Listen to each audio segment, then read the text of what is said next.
ഒരാളോട് ചെയ്യുന്ന ഏറ്റവും വലിയ ദ്രോഹം എന്താണെന്നറിയോ? തൻ്റെ ഒറ്റപ്പെടലിൽ പരാതിയില്ലാതെ പരിഭവമില്ലാതെ സ്വതന്ത്രമായി ജീവിച്ച ഒരു മനുഷ്യന് സ്നേഹവും പ്രണയവും നൽകി, സൗഹൃദവും പരിഗണനയും നൽകി കൂടെ നിന്ന് ഒരു ദിവസം അയാൾ പോലും അറിയാതെ, അയാൾക്ക് പോലും അറിയാത്ത കാരണങ്ങൾ പറഞ്ഞ് ഒരു ദിവസം അയാളെ പഴയ ഒറ്റപ്പെടലിലേക്ക് തള്ളിയിടുന്ന ക്രൂരമായ അവസ്ഥ.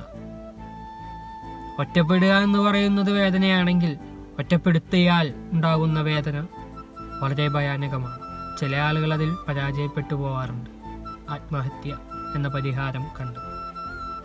ചിലപ്പോഴൊക്കെ നമുക്ക് ചിലരുടെ ജീവിതത്തിൽ രണ്ടാം സ്ഥാനമാണെന്ന് അറിയുക. അതായത് പ്രിയപ്പെട്ടതെന്തോ നഷ്ടപ്പെട്ടപ്പോൾ ചാരി നിൽക്കാനൊരു തൂണായി നമ്മളെ ഉപയോഗിച്ചു.